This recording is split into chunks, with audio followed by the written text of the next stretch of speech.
कृष्ण में अति प्रिय माता पिताओं, भाइयों बहनों एवं बच्चों, हम कल विनती उपवास शुरू करने के समय पर सबसे पहले हम लोग होशैया का ग्रंथ से अध्याय 6:1 से हम क्या देखे थे?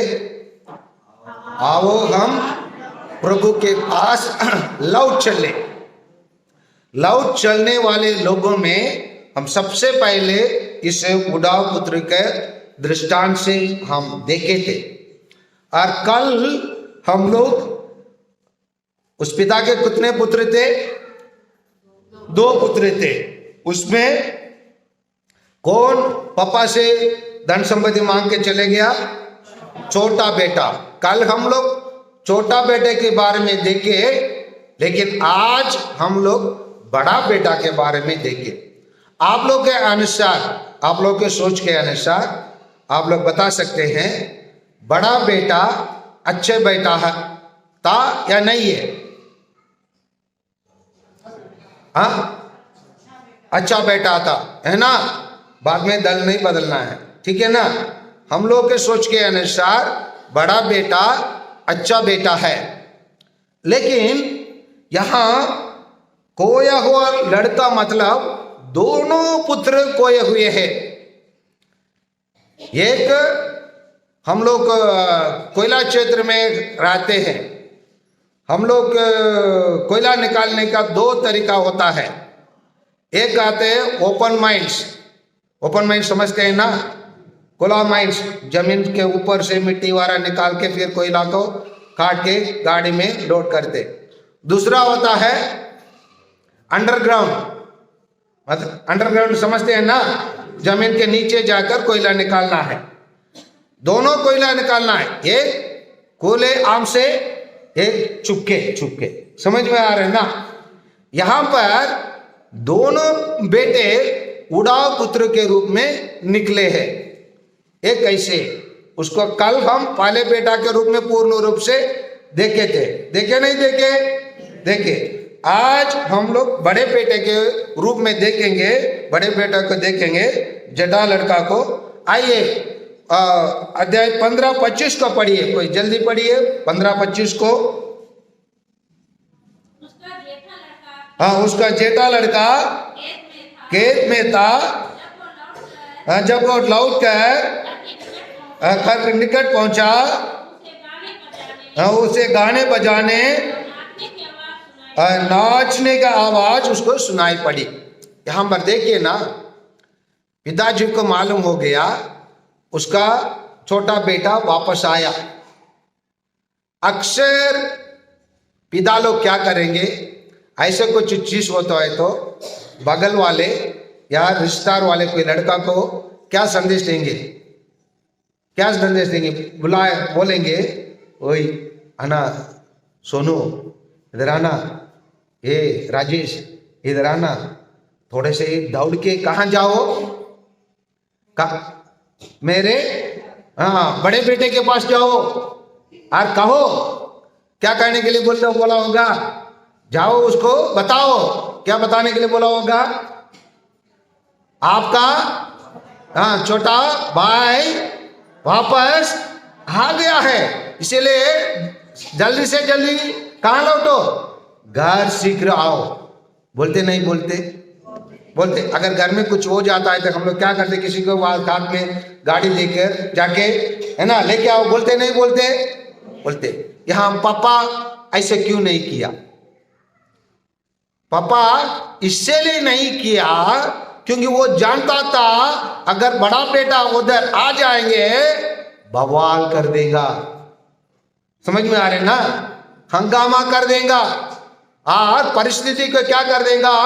डमाडोल कर देगा। हाँ, करने वो क्या करने लगेगा ऐसे। क्योंकि यहां पर हम लोग देखे ना, उसके पिता ने क्या कहा? अच्छे से अच्छे कपड़ा पहना हो, है ना, अंगूठी पहना हो, जूता पहना हो। ये सब करने के लिए वह नहीं दे सकता था। इसीलिए पिताजी उनके अनुपस्थिति में यही चाहा, वो मेरा बड़ा बेटा आने के पहले मैं उसको जो भी कर सकता हूं कर लो। समझ में आ रहे ना? क्योंकि यहां बड़ा बेटा आया तो वो अपना भाई आ गया बोल के क्या करना था? दौड़ के क्या नौकर से पूछा ना, उसने एक नौकर को बुलाया और इसके विषय में पूछा। इसने क्या कहा? 27 का पढ़िए। इसने कहा आपका भाई आया है और आपके पिता ने मोटा बछड़ा मारा है क्योंकि उन्होंने उसे पहले चंगा वापस पाया है। नौकर जो उत्तर देता है उसका बड़ा भाई के छोटा भाई के बारे में कुछ गलत नहीं बता रहा है। ये नहीं बोला वो फटे कपड़ा पहन के आया, एकदम उसका शरीर में है ना गंदगी निकला था, बदबू आ रहा था, ये सब बताया क्या? नहीं बताया। जो सूचना उसको मिला है उसके छोटे भाई के बारे में अच्छे समाचार वो बताया। क्या बताया? अच्छे समाचार, भले चंगे वापस आया। तब वो बड़ा बेटा का क्या करना था? अरे मेरा भाई आ गया क्या बोल के क्या करना था? दौड़ के किसके आर जाना था? अपने भाई के तरफ जाना था। जाके क्या करना था? जिस तरीका से उसका पिताजी ने उसको गले लगाया, चुंबन किया और पिताजी जो किए उससे ही 2 गुना क्या करना था उसको? एक अंगूठी नहीं है, 2-3 पहना था। नहीं तो अपने से अपने अलमारा से लेके आकर अपने अलमारा से लेकर अच्छे अपने कपड़े हाई लेना यार वापस आ गया, ऐसे बोलना था ना। ऐसे कोई भी बच्चे लोग करते हैं ना। कभी हमारे घर में कोई मेहमान आ गए अचानक, रात में रुकने के लिए बोलते हैं, हमारे छोटे हम लोग बोलते नहीं, जरूरत नहीं है, वो तुरंत जाएगा अलमारे में जाके अपना कपड़ा छोटू पहन लेना तू। बोलता नहीं बोलता है? बोलता है। आप लोग भी नहीं सिखाए होंगे उसको बेटा अपना कपड़ा देने, वो स्वयं जाएगा क्योंकि वो जानता है आज उनके घर में मेहमान रहने वाले हैं, उन लोग कुछ व्यवस्था करके नहीं आए, वो जाएगा अच्छे से अच्छे कपड़े ले लो। वही कभी पहना नहीं, तू पहन लेना, चाहिए तो कल उसके लेके भी चले जाओ। बोलते नहीं बोलते? बोलने वाला वो क्या है? प्यार। वही क्या है? रिश्ता। लेकिन बड़ा बेटा इसे क्या किया? नहीं किया। हम लोग बोले ना बड़ा बेटा अच्छा है, बोले अभी बोलेंगे लो सेविका, अभी बोलेंगे बड़ा बेटा अच्छा है, नहीं है। अहम पर देखिए वो घर में प्रवेश करने से इनकार कर दिया। समझ में आ रहे ना? वो खुशी में भाग लेने से इनकार कर दिया।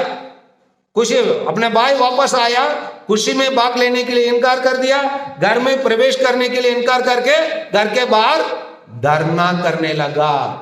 हमारे मोहल्ले में कुछ हो जाता है, हम लोग का धरना करके रोड में बैठ जाते हैं ना, ऐसे बैठ जाते हैं, फिर पुलिस वाला आता है धरना में बैठने वालों को समझौता करने के लिए, समाधान करने के लिए। उसी प्रकार वहां हो गया है, वहां पर 28 को पढ़ी, इस पर क्रुद्ध हो गया, उसने घर के अंदर जाना नहीं चाहा। तब उसका पिता उसे मनाने के लिए बाहर आया। उसी बेटा को समझाने के लिए क्या कर रहा है? कौन बाहर आना पड़ा? पिताजी को बाहर आना पड़ा। और परंतु 29 को पढ़िए, क्या उत्तर दे रहा है बेटा?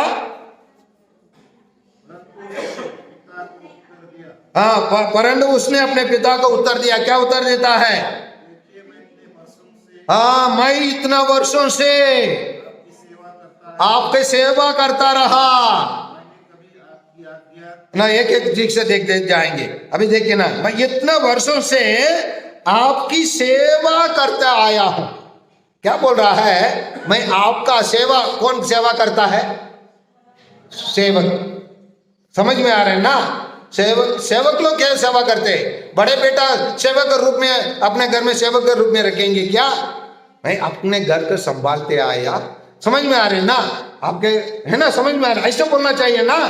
वह क्या बोलता है? मैं सेवा करते आया हूं, मैंने कभी आप आज्ञा का उल्लंघन नहीं किया हूं। इस नौकर का मेंटालिटी होता है, उनका सोच होता है, कभी उनके सैलरी कम देंगे तो क्या बोलेगा? साहब भाई हर काम क्या है सर, आप फिर कैसे मेरे को कम वेतन देते हो? समझ में आ रहे ना? उसी प्रकार वार्तालाप कर रहा है पिताजी से। फिर भी आपने कभी मुझे बकरी का बच्चा तक नहीं दिया। समझ में आ रहे ना? भाव कर रहा है, दलाल का काम कर रहा है ना? समझ में आ रहे? नहीं दिया ताकि मैं अपने मित्रों के साथ आनंद मनाऊं। पर जैसे ही कि आपका बेटा आया, यहां पर देखिए ना 30 में क्या कहा गया है? जैसे आपके बेटा आया। क्या कहना था वहां पर? क्या कहना था? सोच समझ कर बोलिए, क्या बोलना था? जटा लड़का का क्या बोलना था? जैसे आपका बेटा आया, उसके बदले क्या बोलना था? बोलिए। हाँ हाँ, नहीं मिलना था, लेकिन बेटा आया, उसके पहले दूसरा शब्द क्या प्रयोग करना था? हाँ, जैसे मेरा छोटा भाई आया। अगर वो अपना भाई को अपना समझा होता, क्या बोला होता? जैसे मेरा भाई आया बोलना था। लेकिन हमें घर में हम लोग पति पत्नी के बीच में जब लड़ाई झगड़ा हो जाता है, वो हम लोग क्या बोलेंगे? हम सास ससुर के शिकायत करेंगे। क्या शिकायत करेंगे? मेरे पति ने क्या, कभी बोलेंगे क्या? क्या बोलेंगे? आपका बेटा ने मेरे को मारा। बोलते नहीं बोलते? हाँ। और कभी यार लोग और भी बोलेंगे, और आपके बहू, ओ ससुर भी क्या बोलेंगे? आपके बहू। नहीं तो क्या बोलेगा? आपका छोटा लड़का। तब पत्नी पूछेंगी, आपका नहीं है क्या? है ना? है ना? होता है नहीं होता है? एक हमारा घर के लड़ाई इधर देख रहे हैं, नहीं देख रहे? हाँ, कब हम ऐसे शब्दों को प्रयोग करेंगे? जब रिश्ता दूर हो जाता है। रिश्ता को बनाने के पहले तोड़ने के लिए हम प्रयास करेंगे। क्या शब्द का प्रयोग करेंगे? इसी प्रकार का शब्द का प्रयोग करेंगे। यह आपका बेटा, जिसने वेश्यों के पीछे आपकी संपत्ति उड़ा दी है। इसका मतलब आने के पहले वहां क्या बताया गया? नौकर ने क्या बताया? आपका भाई सही सलामत है ना, वापस आया। लेकिन इसको क्या जानकारी मिला? पहले ही इसको कुछ अपने भाई के बारे में जानकारी। क्या जानकारी? वेश्यों के साथ क्या कर दिया? अपने संपत्ति उड़ा दिया। आपने उसके लिए मोटा पचड़ा मार डाला है। इसका मतलब क्या है? वही कोई चीज की लायक नहीं है, काम का लायक नहीं है, उसी का आप सब कुछ दे दिए। समझ में आ रहे ना? हमारे घर में भी ऐसे बात होगा, इसीलिए मैं आपको समझा रहा हूं। हमारे घर में 2 बेटे होते हैं, तो एक लगभग रहता ही है 2। कभी कभी 4 बच्चे रहते हैं ना। कभी कभी सबके घर में 100% अच्छे रास्ते में चलने वाले 4 बच्चे होते हैं। लेकिन 90% हम देखेंगे तो एक थोड़ा 19-20, हम लोग के भाषा में कहेंगे तो क्या बोलेंगे? एक फादर 19-20 बन गया। समझ में आ रहे ना? थोड़े से गलत रास्ता में चले गया। बड़ा ना ठीक है, नहीं तो छोटा ठीक है, बड़ा ठीक है। उसी प्रकार यहां पर वार्तालाप हो रहा है। इस पर पिता ने उनसे कहा, बेटा तुम सदा मेरे साथ रहते हो, और जो कुछ मेरा है वो तुम्हारा है। जब जमीन को बांट के दिया, वहां कितना बांट किए होंगे? जब छोटा बेटा के देने के लिए जमीन को बांट के बंटवारा करके दिया गया, कितने बांट में बांटा गया होगा?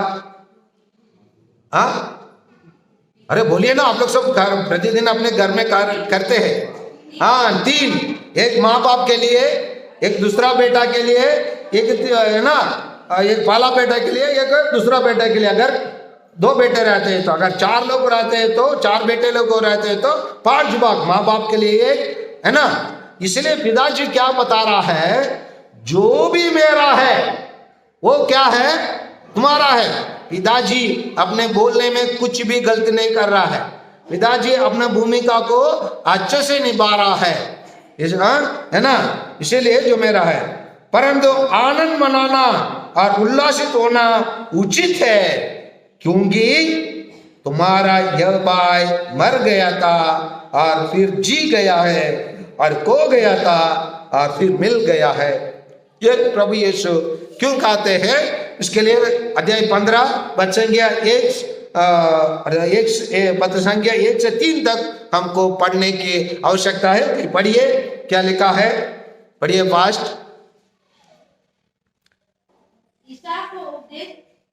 ईसा का उपदेश सुनने के लिए नाकेदार और पापी उनके पास आया करते थे। फरीसी और शास्त्री ये कहते हुए गुनगुनाते थे, ये मनुष्य पापियों को स्वागत करता है और उनके साथ खाता पीता है। इस पर ईसा ने उनको दृष्टांत सुनाया। 3 दृष्टांत सुनाया, उसमें हम लोगों के लिए आज उड़ाव पुत्रों का दृष्टांत हम सुने। इसका मतलब इस कहानी से हमें क्या सीखना है, इस दृष्टांत से हमें क्या सीखना है? प्यारे माता पिता भाइयों और बहनों, दुनिया में हमेशा 2 दल के लोग रहेंगे। दुनिया में हमेशा कितना दल के लोग रहेंगे? 2 दल, एक अच्छे दल, एक बुरे दल। लेकिन अच्छे दल में रहने वाले कभी कभी घमंड हो जाते हैं और कभी कभी अपने आप को क्या है, संत मान लेते हैं। और संत मानकर जो नीचे है, गरीब है और थोड़े से गिर गए हैं अपने जीवन को, उनको नजरअंदाज कर लेते हैं। इसलिए कभी कभी हम लोग क्या करते हैं, हम अपने बच्चों को चेतावनी देते हैं, उस लड़का से ना मिलना, क्योंकि उसका संगति क्या नहीं है, अच्छा नहीं है, उसका व्यवहार क्या नहीं है, अच्छे नहीं है बोल के रोक देते। थोड़ा से सोचिए, सभी अच्छे लोग एक तरफ चले गए, सभी बुरे लोग एक तरफ चले गए, ये बुरे लोगों को कौन सुधारेगा? हेलो, यहां उपस्थित है आप लोग। अच्छे लोग अलग हो गए, एक तरफ एक दल के रूप में चले गए, बुरे लोग एक तरफ हो गए। जो बुरे हो गए, जो गलत रास्ते में हैं, उनको कौन सही रास्ते पर लेके आएंगे? हाँ, अच्छे लोग ही लेके आना है ना। तब अच्छे लोग उनसे संबंध नहीं बनाएंगे, उनके लेके आ सकते नहीं आ सकते। इसीलिए प्रभु यीशु अपने आप को किसके साथ मिलने लगाया? पापियों से, नाकेदारों से मिलने लगाया। क्योंकि प्रभु यीशु किसको मुक्ति दिलाने आया? पापियों को। क्योंकि वैद्यों के किसकी जरूरत होता है ना? रोगियों के लिए वैद्यों की जरूरत होता है। समझ में आ रहे हैं ना? अच्छे लोगों को जरूरत नहीं है। इसीलिए प्रभु यीशु रोगियों के साथ चलने फिरने लगा। इसका मतलब यहाँ पिता ईश्वर का असली जेठा पुत्र या पाला पुत्र कौन है? प्रभु यीशु है। समझ में आ रहा है ना? यहाँ एक प्रश्न पूछा गया और प्रभु यीशु के बारे में कुछ वर्णन किया गया। प्रभु यीशु क्यों पापियों और नाकेदार के साथ रहते हैं? प्रभु यीशु एक दृष्टांत के द्वारा समझा रहे हैं, मैं वही व्यक्ति हूं जो पापियों को मन प्राण में आनंद मनाता हूं, नाचता हूं, गाता हूं, और हमें पापियों वापस आने के कारण आनंद मनाने वाला व्यक्ति मैं हूं वही स्वर्गीय पिता का पुत्र हूं, जो इस धरती में पापियों को बुलाने के लिए, पापियों को मन फिराव के लिए आए हैं। इसीलिए प्रभु यीशु अपने आप को वही बड़े बेटे के रूप में प्रस्तुत करते हैं। इस दृष्टांत में आने वाले दोनों पुत्र उड़ाव पुत्र है। एक बाहर ओपन माइंड जैसे काम करने वाला, दूसरा अंडरग्राउंड में काम करने वाला रहा है। क्योंकि दोनों पुत्र के लिए पिता दौड़ के बाहर आना पड़ा। आया नहीं आया, आया नहीं आया, आया, दौड़ के आया।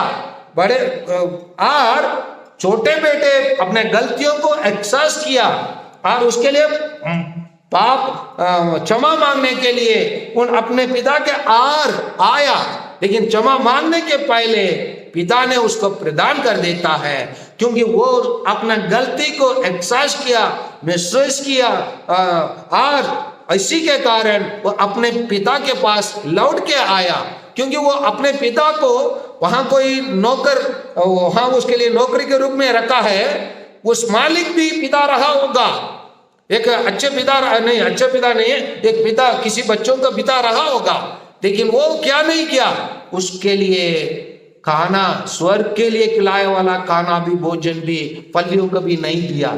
इसीलिए वो उसको निर्णय लेना पड़ा, मेरा पिता अच्छा है, 100% मेरा पिता अच्छा है, इसलिए मैं इस व्यक्ति जो मेरे को नौकरी में लगाया वो अच्छे पिता नहीं, अच्छे इंसान नहीं, इसके पास रहने के बदले मैं अपने पिताजी के पास जाऊंगा जो 100 गुना अच्छा है, मुझे माफ करने के लिए, मेरे बाप को सजा ना देकर स्वीकार करने के लिए मैं जाऊंगा। लेकिन अपने स्टेटस को वो खो दिया, बेटा का स्टेटस खो लिया, लेकिन पिता ने उसको दोबारा उसको देकर अपने बेटा के रूप में उसका स्वीकार किया। जहां उसका भाई खाने के लिए भी वो तड़प रहा था, बोलने के लिए तैयार नहीं था। जिस प्रकार फारसी और शास्त्री लोग अपने बीच में रहने वाले नाकेदारों और पापियों को तिरस्कार किए, उनको किनारे किए, उनके साथ उठना बैठना कभी उन लोग पसंद नहीं किए, इसीलिए प्रभु यीशु अपने आप को ईश्वर के पुत्र के रूप में अपने आप को 100% यहाँ हमारे सामने स्थापित करके दिखा रहे हैं। इसीलिए आइए, हमारा ईश्वर महान ईश्वर है, हमारा ईश्वर का पुत्र प्रभु यीशु हमारे लिए एक हमारे भाई के रूप में क्रूस पर हमारे लिए मरे हैं, ताकि हम सब पापियों का मन फिराव में वो नाच सके, गा सके और खुशी मना सके। इसीलिए आइए हमारे प्रभु यीशु के पास हम लौट के चले। आमीन।